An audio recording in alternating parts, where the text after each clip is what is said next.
Boa noite a todos os irmãos. Gostaria de começar externando a minha alegria de estar aqui essa noite.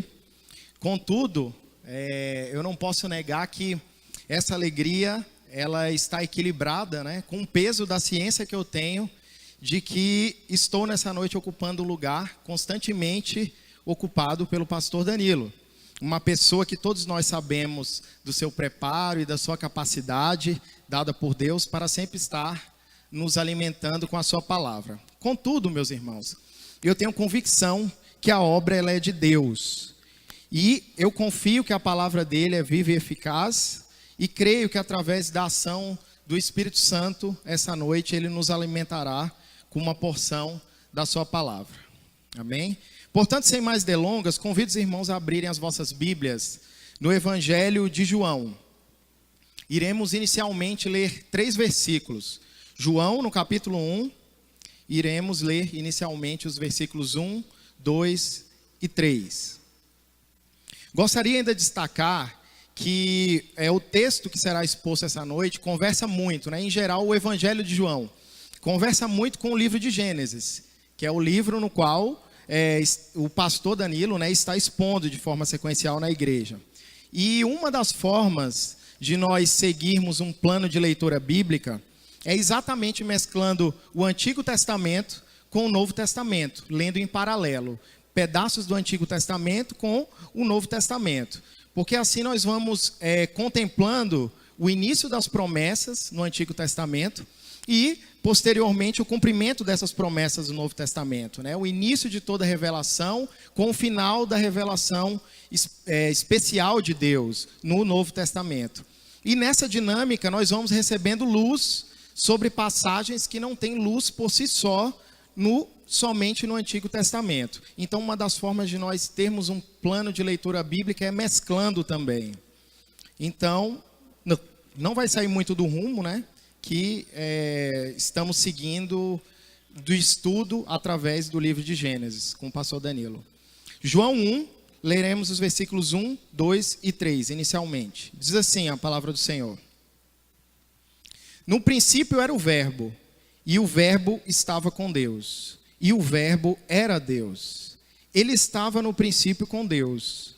Todas as coisas foram feitas por intermédio dele, e sem ele, nada do que foi feito se fez. Curva a sua cabeça, vamos ter mais um momento de oração.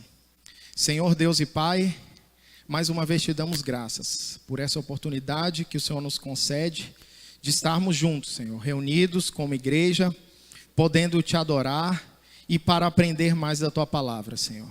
Muito obrigado pela tua palavra que o Senhor inspirou homens para nos deixar hoje, Senhor, para nos exortar e nos guiar num caminho de santidade, de forma a glorificar o teu nome. Te pedimos que o teu Espírito Santo nos ilumine para que tenhamos o entendimento da tua palavra e faça, Senhor, do nosso coração terra fértil para aplicar a sua palavra nos nossos dias de forma a glorificar o seu nome. Essa é a nossa oração em Cristo Jesus. Amém.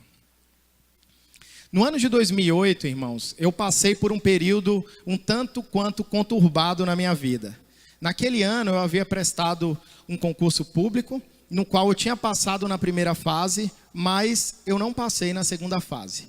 A parte tensa dessa história não é propriamente a reprovação na segunda fase desse concurso. A parte tensa dessa história é porque eu estava convicto que essa minha reprovação na segunda fase do concurso havia sido por causa de uma grande injustiça que eu tinha passado durante a prova prática, que era a segunda fase. Meu computador, que eu iria fazer a prova prática, estava com um problema físico. Então eu passei um bom tempo parado durante a prova, até os organizadores virem e consertarem o meu computador. Eu já contei um pouco dessa situação numa das reuniões do nosso PG. E, resumindo, quando eu não vi meu nome na lista dos aprovados, eu me entristeci e sofri muito. Eu fiquei muito angustiado, me senti impotente e frustrado, pois aquele seria o emprego que me permitiria encaminhar mais rapidamente as coisas para o meu casamento com a Eliquinha. E não tinha dado certo. No entanto, neste mesmo ano eu recebi uma grande bênção de Deus. Pouco tempo depois da reprovação, Eu ainda estava curtindo aquele momento deprê e pesaroso. Eu recebi a ligação de um homem me oferecendo uma boa vaga de emprego. Ele me disse que alguém havia me indicado a ele. Detalhe, até hoje eu não sei quem é esse alguém, mas era alguém. E que estava, essa pessoa que me ligou, disse que estava à procura de uma pessoa que soubesse programar numa linguagem de programação que, coincidentemente, eu estava trabalhando e estudando na faculdade. Eu falei para ele que me interessava muito pela vaga, porém estava concluindo a universidade em 1 ano. E este fato me impediria de trabalhar o dia todo, pois na minha faculdade, lá no IFTO, só existia o meu curso que eu estava cursando no período matutino. E de forma surpreendente para mim naquele momento, aquele homem me respondeu: sem problemas, você trabalhará num horário especial que eu vou arrumar para você. Meus irmãos, essa bênção inesperada que eu atribuí naquele momento a Deus e até hoje atribuo a uma ação direta de Deus, me deixou extremamente animado e feliz naquele momento. Eu me senti literalmente como Israel, o povo de Israel se sentiu quando saiu do cativeiro babilônico, e o salmista expressa no Salmo 126, que ele diz assim: quando o Senhor nos livrou do cativeiro e fomos de volta a Sião, estávamos como os que sonham, ou seja, estavam em estado de êxtase quando eles foram liberados daquele cativeiro babilônico no qual eles estiveram tanto tempo. A nossa boca se encheu de riso, diz o salmista, e a nossa língua de cântico. Então, os outros, ou seja, os outros povos, os povos gentios que viam aquela alegria deles, aquele riso de orelha a orelha, diziam: grandes coisas fez o Senhor por este povo. E no versículo 3, o salmista termina dizendo: realmente, grandes coisas fez o Senhor por nós, e por isso estamos alegres. A minha mãe, que está em viagem nesse exato momento, infelizmente ela não está aqui, de vez em quando ela vem, uma senhorinha que fica do lado dela e quem ali, até hoje ela fala do meu semblante e da minha alegria em contar para ela sobre essa ligação que eu havia acabado de receber. E se ela estivesse aqui, certamente ela estaria falando aqui e todos vocês ouviriam: é verdade, é verdade. Contudo, meus irmãos, nessa história nem tudo são flores. Logo nos primeiros dias de trabalho, eu vi que minha vida naquele lugar não seria tão fácil assim. O meu chefe, o mesmo rapaz que me ligou oferecendo a vaga, que havia me tratado tão bem por telefone, que havia sido complacente o suficiente de me permitir trabalhar em um horário especial, pertencia a uma seita, que baseava suas doutrinas na premissa básica de que Jesus não é Deus, ele não é eterno, mas sim era uma criatura de Deus. E fui por um bom tempo, em todo o período que eu estive ali, constantemente bombardeados por esses ataques. E a pessoa de Cristo, né, e consequentemente a minha fé. Essas afirmações que meu chefe constantemente colocava a mim acerca da pessoa de Cristo, além de não serem verídicas, irmãos, vão totalmente de encontro com a doutrina do verdadeiro cristianismo. Além de além dele deturpar pilares totalmente necessários para a nossa salvação. Meus amados, eu tenho certeza que muitos de vocês já se depararam com uma pessoa que já te expôs a uma situação dessa. Certamente, se eu perguntar aqui, muitos vão levantar as mãos, né, e vão falar que já foram em algum momento abordado por uma pessoa dessa, que já te falou acerca de alguma crença que não condiz com a verdade da revelação das Escrituras. E daí eu te pergunto, como você respondeu a essa abordagem? Eu confesso, falando por mim, que em determinados momentos eu fiquei meio balançado com a doutrina apresentada por aquele meu chefe, exatamente por não estar tão seguro assim no Jesus, acerca do Jesus que eu dizia servir. Principalmente, o que mais me balançava é quando ele me mostrava algum texto isolado na minha própria Bíblia, no intuito exatamente de tentar respaldar a sua crença sem levar em consideração o todo da revelação. E se hoje alguém chegasse e te perguntasse: ei, quem é esse Jesus que você serve? Qual é a sua natureza? Ele é realmente Deus? Mesmo nascendo de Maria, o que você responderia? Você estaria capacitado a responder acerca de quem você crê?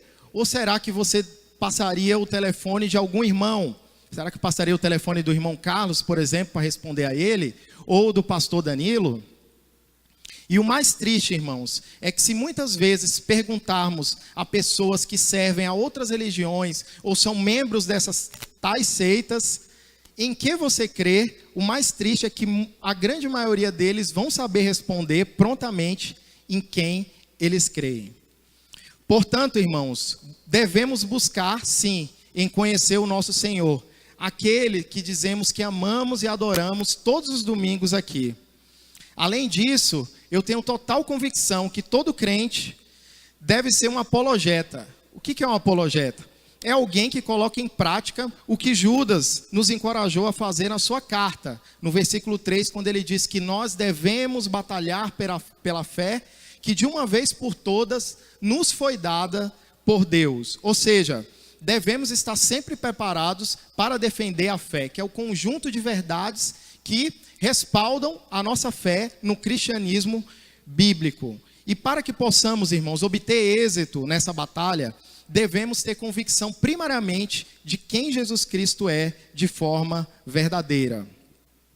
Nós sabemos que é comum nós vermos no nosso país, em cada esquina, vermos igrejas ditas cristãs, falando que servem a Cristo, cujo discurso delas não corresponde com o discurso bíblico cristão. Eu não vou nem falar do modo de vida das pessoas, mas nenhum discurso não corresponde com o discurso de um cristão, de uma igreja cristã bíblica, fundamentada na Bíblia.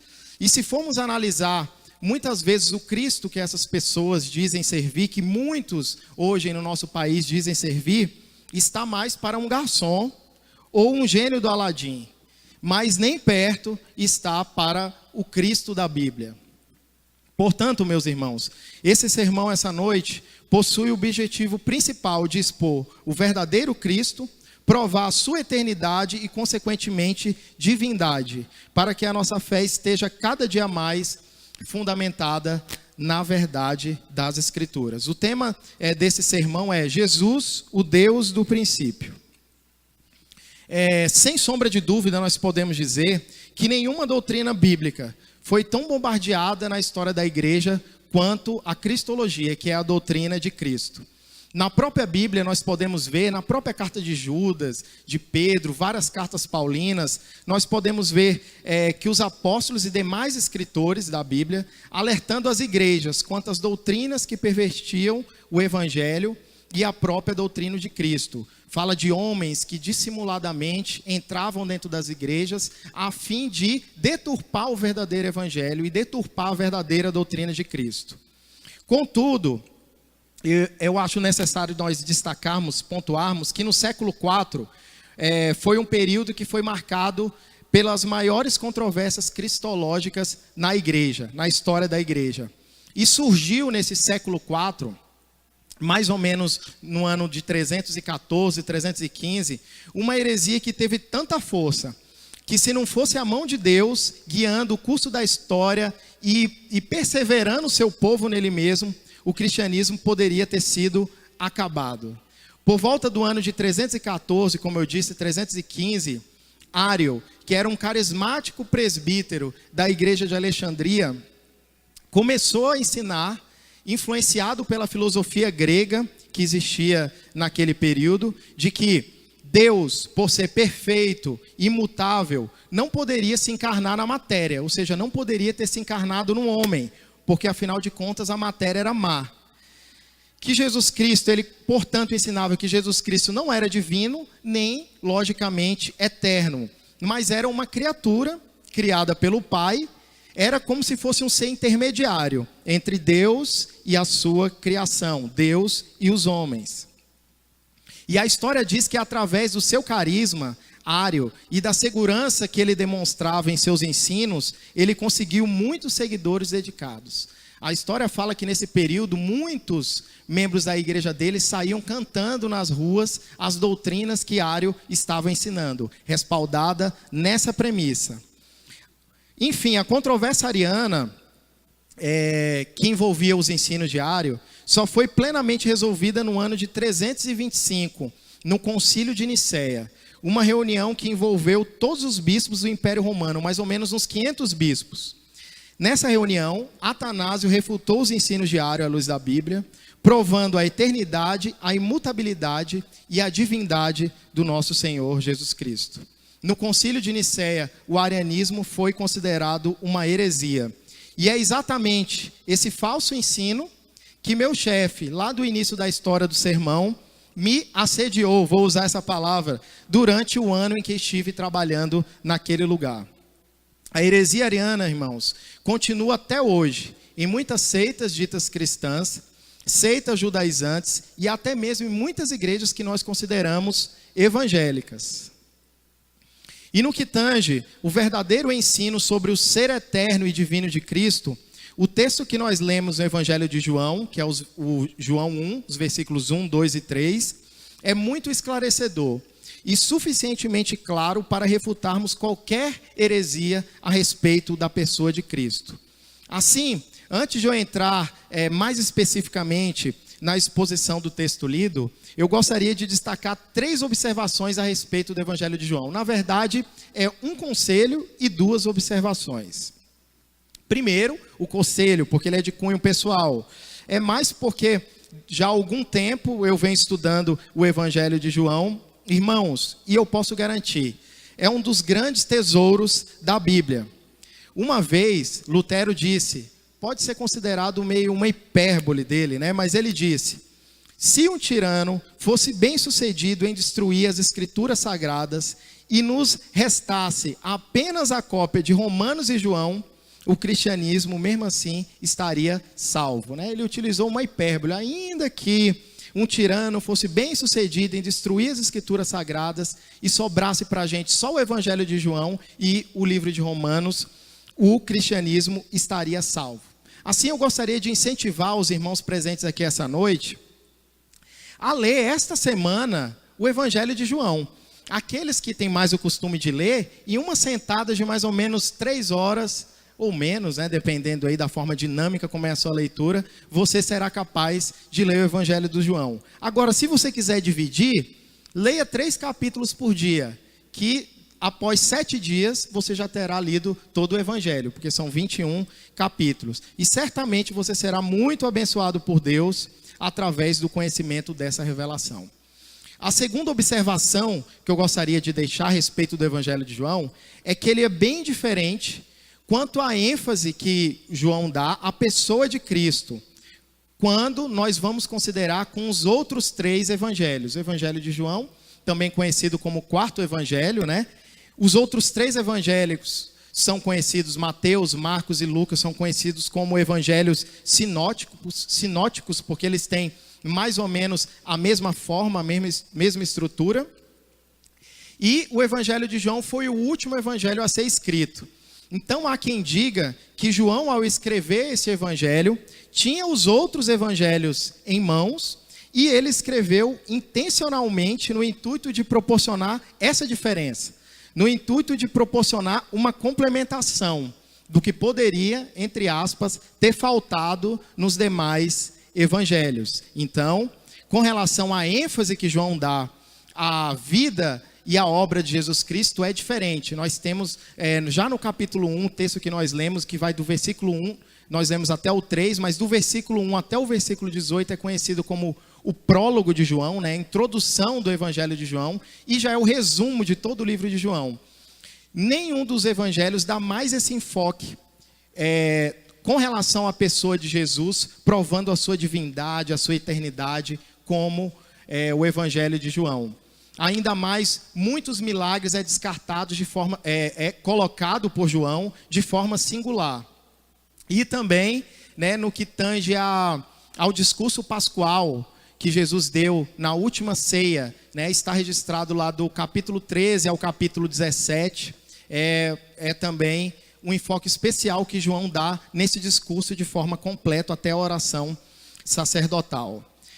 E o terceiro ponto que eu gostaria de colocar é que João procura escrever esse evangelho pautado por um objetivo que está expresso no capítulo 20. Eu gostaria de convidá-los a abrir as vossas Bíblias. No capítulo 20 de João, nós leremos o versículo 29, o 30 e o 31. Nesse texto que nós vamos ler, nós vamos ver o objetivo o tema principal, o enfoque principal que João quer dar neste evangelho. Esse texto que nós vamos ler, capítulo 20, versículos 29, 30 e 31, é escrito depois do episódio que Jesus aparece, ressurreto aos seus discípulos. Tomé duvida, será que é mesmo Cristo? E Jesus mostra suas mãos para ele, pode tocar nas minhas mãos, ver os cravos em minhas mãos, a marca dos pregos, né? E Jesus diz assim no versículo 29, porque me viste, Tomé, creste, bem-aventurado os que não viram e creram.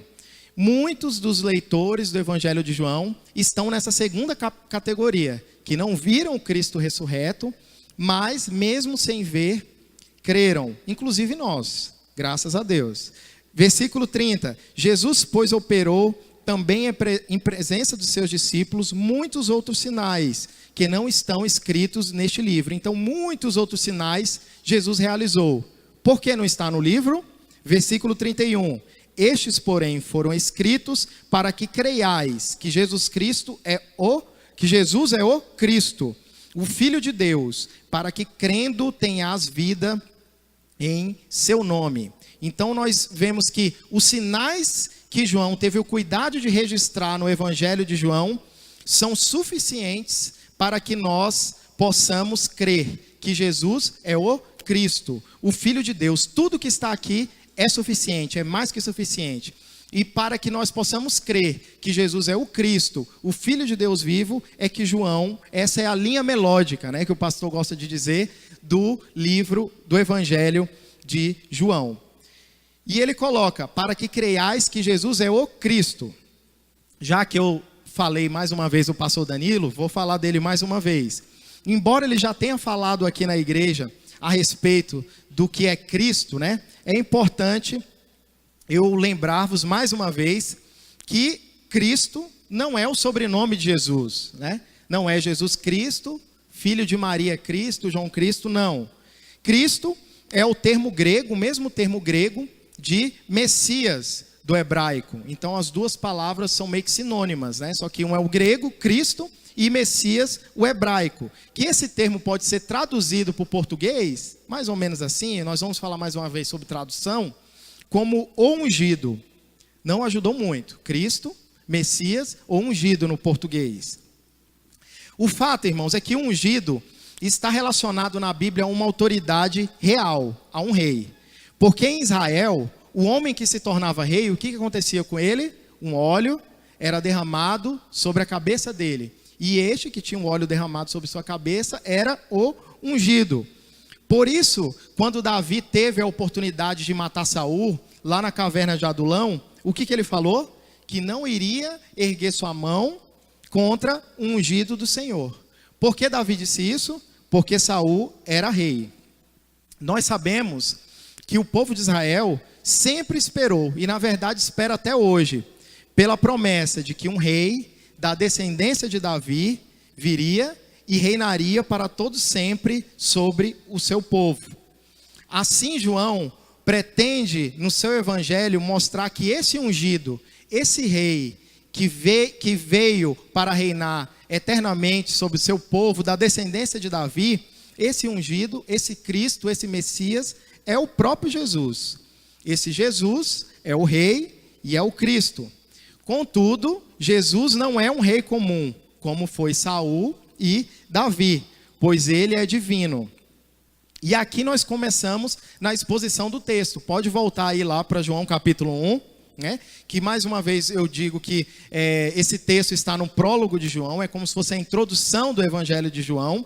E João já inicia o seu evangelho já colocando as cartas na mesa, a fim de explicar logo quem é Jesus e como é a sua natureza. E Jesus começa o versículo 1 do seu evangelho com o termo no princípio.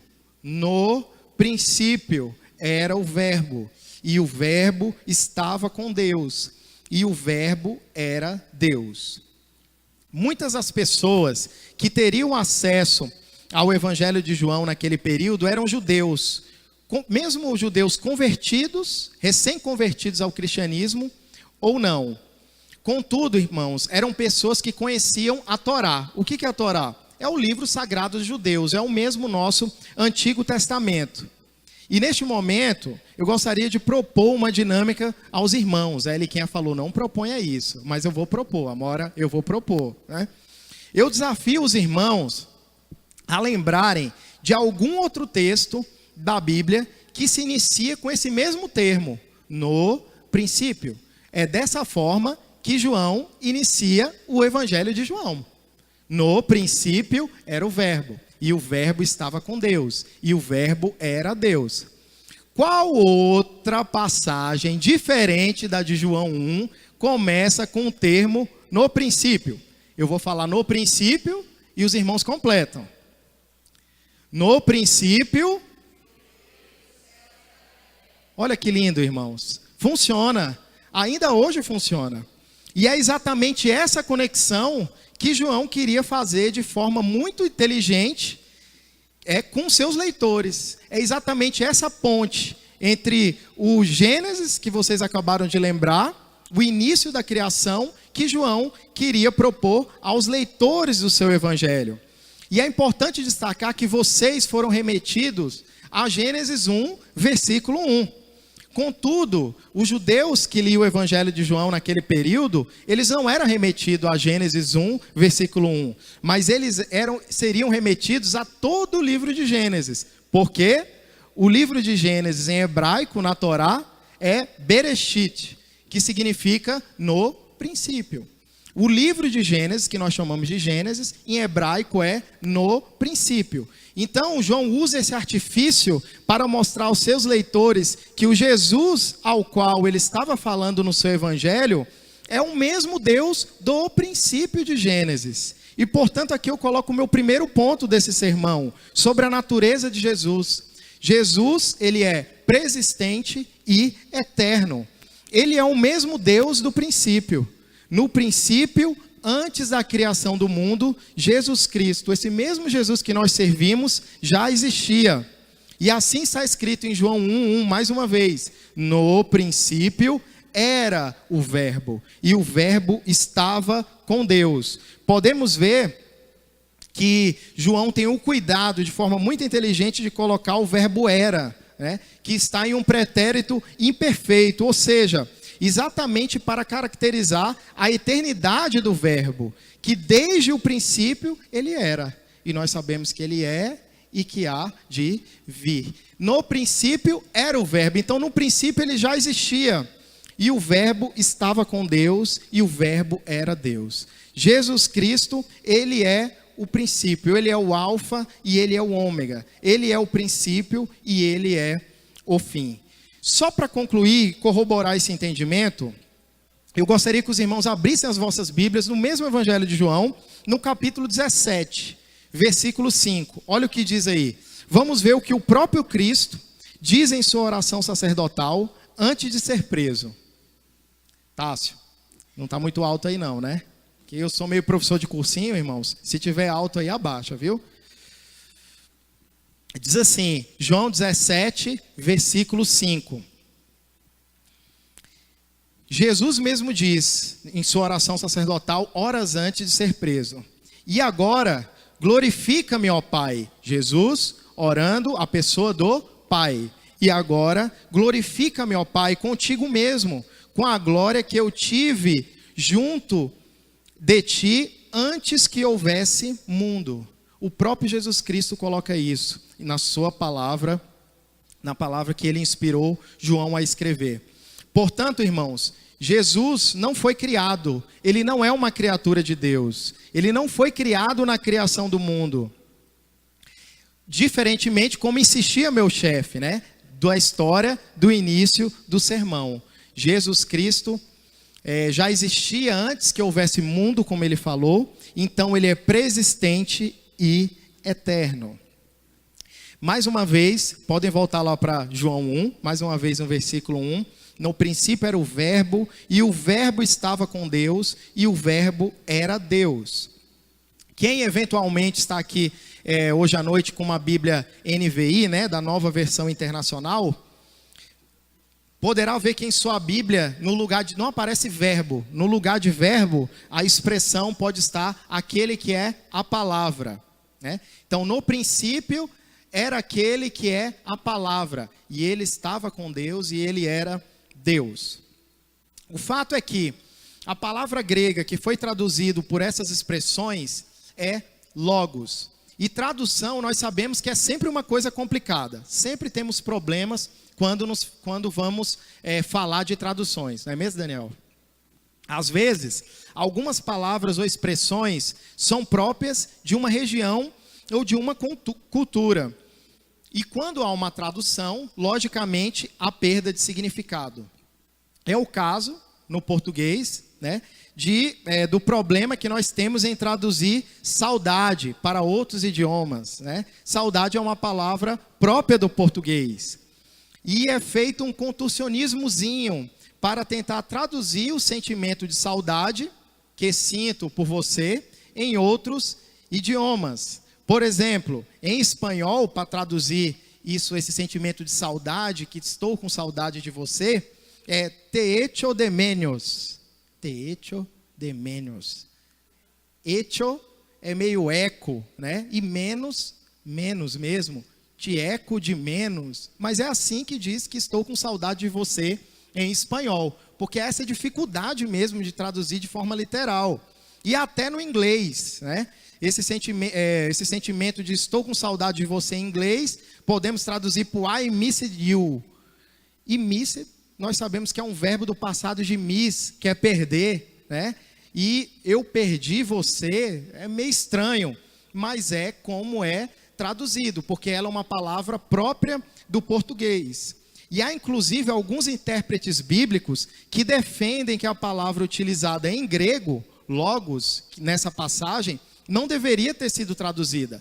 Da mesma forma como as Bíblias NVI, Nova Versão Internacional, já não traduz mais a palavra Hades, né, que é inferno. Então, algumas Bíblias já aparece Hades. O fato é que o conceito de logos, era um conceito muito forte nos tempos de Jesus.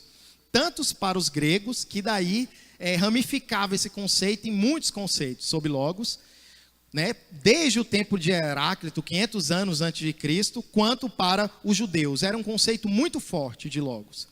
Alguns conceitos apontavam para o princípio que existe da racionalidade e sabedoria. Como nós vemos em Provérbios, falando da sabedoria, estava se relacionando a esse conceito de logos, lá Provérbios 8, que fala da sabedoria. Enfim, esse conceito de logos também apontava para uma força impessoal, responsável pelo princípio por trás de todas as coisas. Contudo, irmãos, todos os conceitos que existiam de logos, dessa palavra logos, apontavam no fim para uma divindade. O fato é que eu não acredito que João utilize esse termo, pois estava sendo moldado ao pensamento filosófico grego. Não, João não estava sendo levado, por isso ele coloca essa palavra aqui. O que João estava fazendo era pegando uma ideia muito comum, àquele momento, ao mundo grego, a ideia de logos como princípio por trás de todas as coisas, corrigindo esse conceito, dando um ressignificado a ele e aplicando essa definição a fim de mostrar toda a verdade que existe em Cristo e a divindade que representava Cristo. E que João faz aqui é algo muito parecido com o que Paulo faz lá em Atos 17, quando ele pega como ponto de partida para o seu discurso, ele está ali no meio dos estoicos, epicureus, o povo pagão, e ele vê um altar dedicado ao Deus desconhecido, e ele pega aquele altar como um gancho para falar sobre o verdadeiro Deus. Então, João se utiliza desse conceito para falar que realmente há um logos, há uma divindade desde o princípio.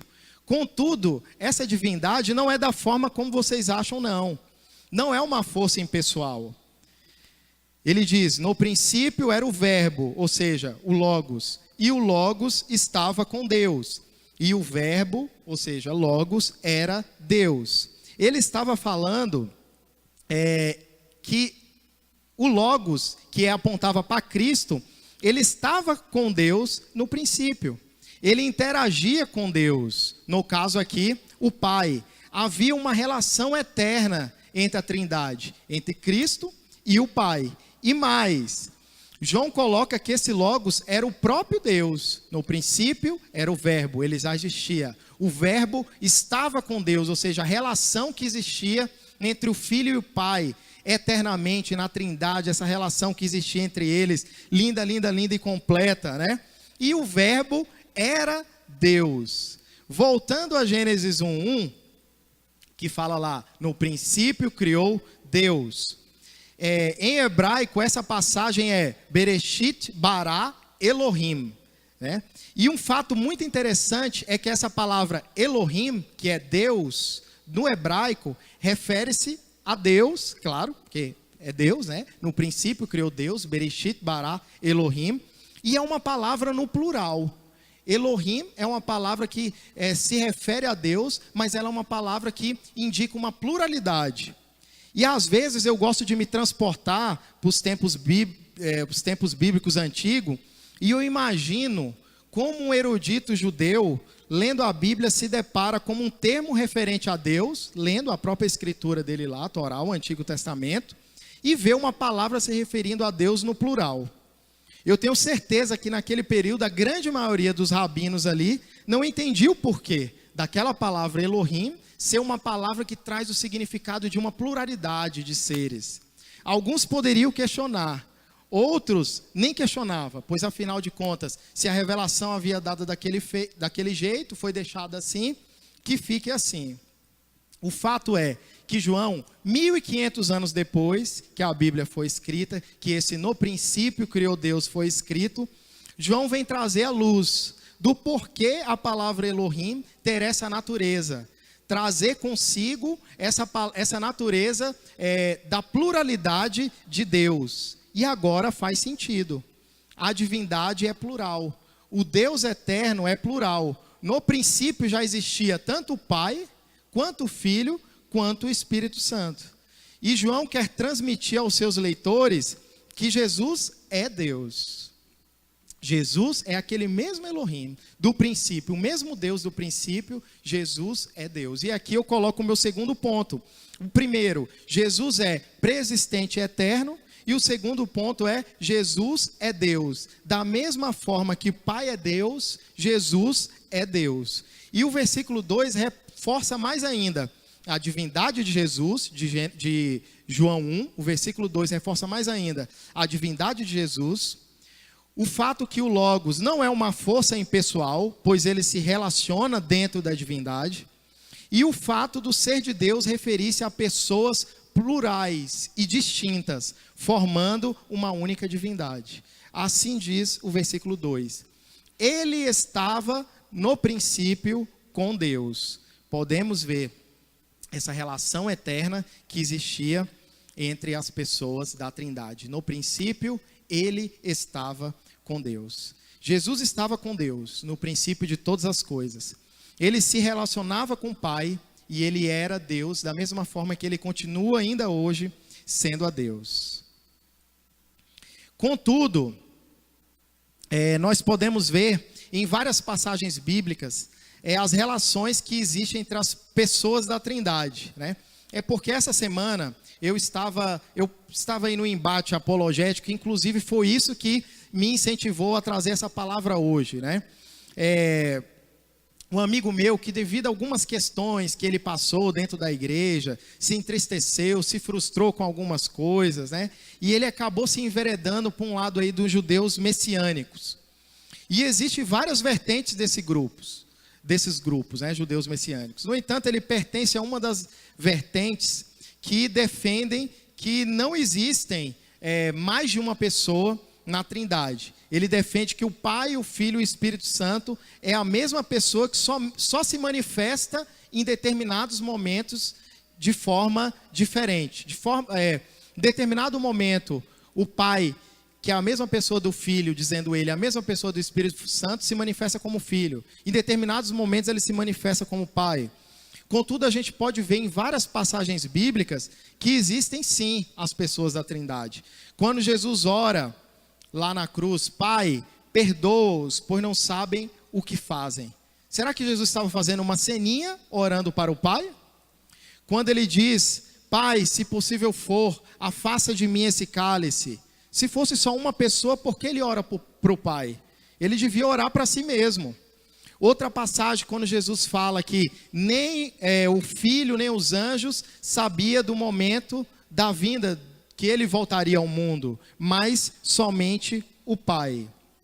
Na verdade, essa afirmação que não existe pessoas distintas na Trindade, é uma outra antiga heresia que também está muito em pauta nos nossos dias atuais. E se nós não tomarmos cuidado, nós acabamos sendo enveredados, que é chamada essa heresia de sabelianismo ou modalismo.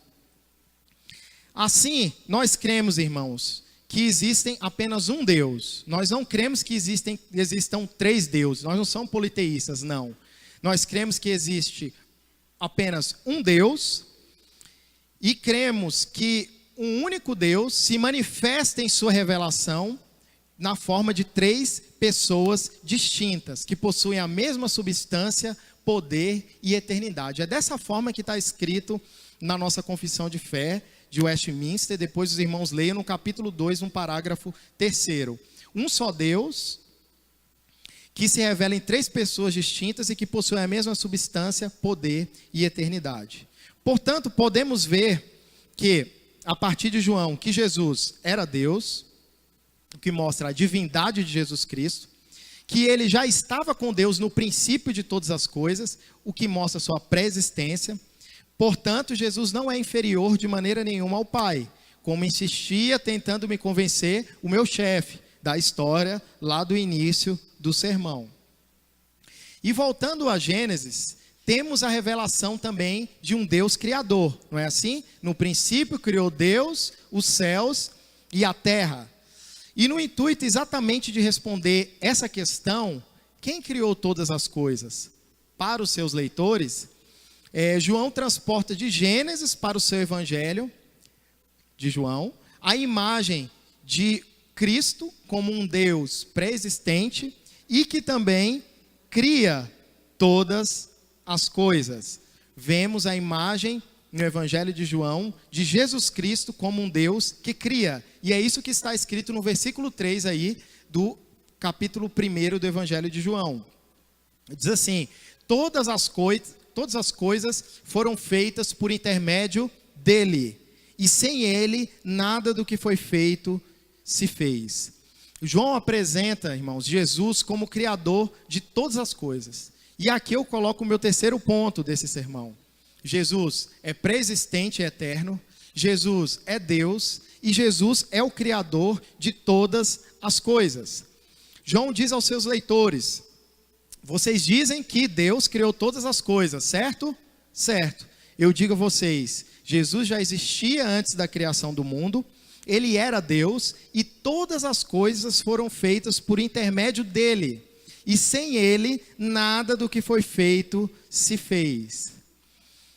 Os leitores de João pegavam Gênesis para ler e se deparavam a todo momento com um Deus, igual que eu disse anteriormente, um Deus plural, Elohim, né? Mas lá na frente, quando Deus vai fazer o homem, como está escrito na nossa Bíblia, no português mesmo, a primeira pessoa do plural: façamos, pois, o homem a nossa imagem e semelhança. Façamos, indica a pluralidade desse Deus.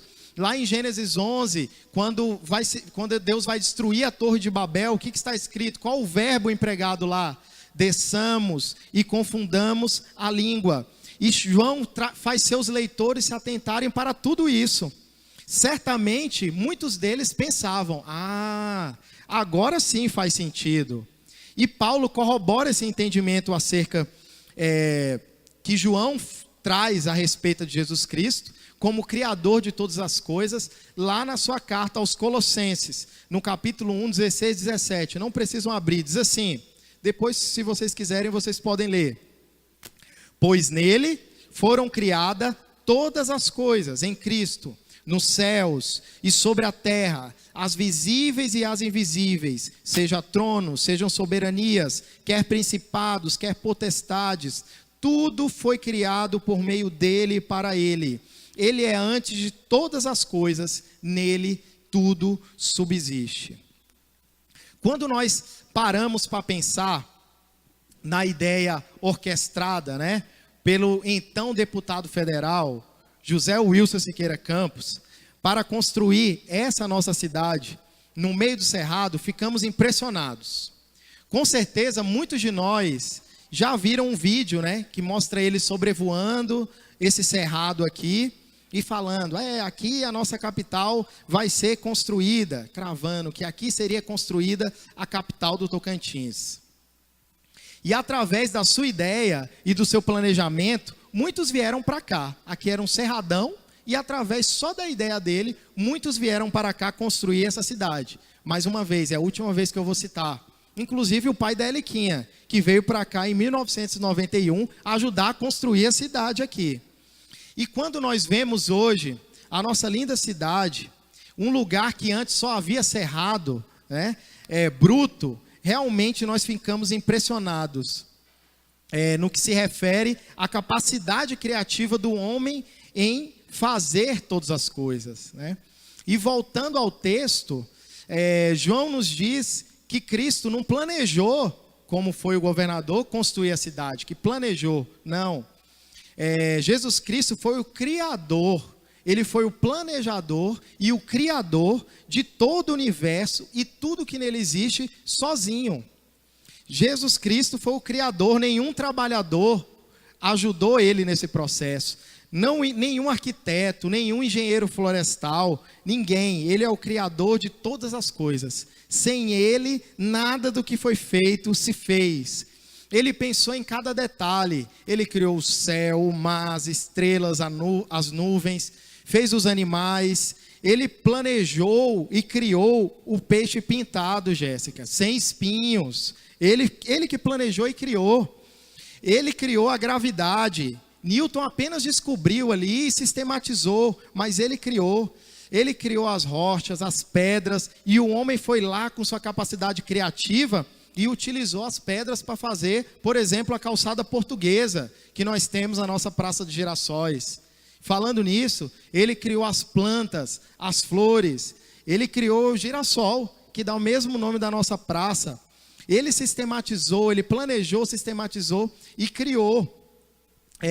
Sistematizou e criou esse esquema dessa planta, girassol, virar à procura do sol. Ele criou a água, projetou a sua estrutura molecular, que seria formada por 2 átomos de hidrogênio e 1 átomo de oxigênio. E quanta água podemos ver no nosso lago? Tudo foi feito por Jesus Cristo, o Deus Criador, o Deus do princípio.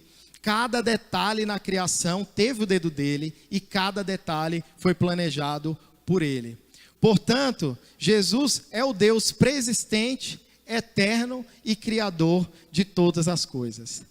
E para finalizar esse sermão, gostaria de ler o versículo 4 ainda do Evangelho de João, do capítulo 1. Contudo, irei me deter mais a parte A desse versículo. Diz assim o versículo 4: a vida estava nele, e a vida era a luz dos homens. E aqui eu entro nesse meu último ponto desse sermão. Jesus é a vida. Lá em Gênesis, quando Deus criou o mundo, podemos ver que no início da criação da terra não existia vida. E João apresenta Jesus Cristo como a fonte de toda a vida. Ele é a vida. E é fato que a vida física que nós temos, somente a temos porque nós recebemos de Jesus. O ser humano não pode gerar vida em si mesmo, a ciência não pode gerar vida. Ninguém. É um fato. Jesus sustenta a nossa vida física, sim. Ele nos dá energia, Ele nos dá oxigênio. O ajuste fino que todo o universo precisa ter para manter a vida é sustentado por Jesus, sim. Contudo, irmãos, essa nossa vida aqui, ela tem um fim. E quando acaba essa vidinha pequenininha aqui, entra o pedaço maior da vida e mais importante, que é a vida eterna. E nesse ponto, nesse sentido, é interessante pontuar, como nós estamos tratando do Evangelho de João, que a maior parte dos casos que aparece a palavra vida no Evangelho de João, está relacionada com a salvação. A maior parte que a palavra vida aparece no Evangelho de João está relacionada com a ideia de vida eterna. Jesus, irmãos, não quer somente nos oferecer esta vida física, mas Ele quer nos oferecer uma vida eterna, de comunhão com Ele mesmo e com o Pai. Se pensarmos de forma hedonista, somente nessa vida e nos prazeres fúteis dessa vida, irmãos, somos os mais miseráveis de todos os homens. A vida que Jesus veio nos fornecer, mais uma vez eu digo, é uma vida eterna. E só é possível tomarmos posse dessa vida se formos levados ao Pai por Jesus Cristo. João 3,36 diz: quem crer no Filho tem a vida eterna. Quem rejeita o Filho, a ira de Deus permanece sobre ele e não tem a vida eterna. Jesus é a vida. Ele mesmo disse isso no seu Evangelho de João, no capítulo 14, versículo 6, diz: eu sou o caminho, artigo definido, não é um caminho. Ele diz: eu sou o caminho, eu sou a verdade e eu sou a vida. E ninguém vem ao Pai se não for por mim. João 3,16, o Evangelho de João, um texto conhecido como texto áureo da Bíblia. Porque Deus amou o mundo de tal maneira que deu o seu Filho unigênito, para que todo aquele que nele crê não pereça, mas tenha a vida eterna. Irmãos, responda positivamente esse chamado de Jesus Cristo, através da responsabilidade que Deus te deu. A soberania de Deus anda lado a lado com a responsabilidade humana. A responsabilidade de responder positivamente a esse chamado e crer que esse Jesus Cristo que veio, colocado por João, é o Cristo, o ungido de Deus, o Filho de Deus vivo, que é preexistente, é eterno, é Deus, é o Criador de todas as coisas, é a fonte de toda a vida, é nossa. Creia que somente o Jesus Cristo que é Deus, preexistente e eterno, pode te dar a vida eterna, somente esse. Somente o Jesus Cristo, que é Criador de todo o mundo e de toda a vida que há, somente Ele pode te recriar, arrancando você do pecado e te fazendo nascer de novo, te fazendo nascer de novo e te tornando uma nova criatura. Você que ainda anda longe dos caminhos do Senhor, que anda nas trevas, creia, Jesus Cristo é a luz que ilumina todo homem. Sem Jesus Cristo, irmão, nós estamos mortos em nossos delitos e pecados. Contudo, Jesus Cristo é a vida que te proporciona uma comunhão eterna com Ele e com o Pai. E essa comunhão, irmãos, por toda a eternidade que devemos ansiar, e por termos essa comunhão eterna na pessoa de Jesus Cristo, que nós devemos batalhar pela nossa fé. Que Deus nos abençoe em Cristo Jesus. Vamos fazer mais uma oração? Senhor Deus, te agradecemos, Deus, pela tua palavra, que é viva, Senhor. Te agradecemos pelo teu Espírito Santo, que nos ilumina. Pedimos, Senhor, que o Senhor possa aplicar essa palavra em nossos corações. Ajuda-nos, Senhor, a crer verdadeiramente, confiando de toda a nossa alma e de todo o nosso entendimento, que Jesus Cristo é o Deus eterno, é o Criador de todas as coisas, e é suficiente, Senhor, para nos salvar. Te agradecemos, Jesus, pelo teu sacrifício na cruz, que a partir desse sacrifício nos trouxe vida e nos proporcionou a vida, Senhor. Nos ajuda em nossa caminhada cristã e nos persevere em Ti mesmo a cada dia. Que o Senhor possa, Senhor, de forma graciosa, aplicar a Tua palavra no nosso coração e no coração daqueles que ainda não Te conhecem. Ilumina-os, Senhor, com a verdade que só pode vir de Ti e concede-os a vida eterna para a glória do Teu nome. Essa é a nossa oração que fazemos no nome do Teu Filho amado Jesus Cristo. Amém.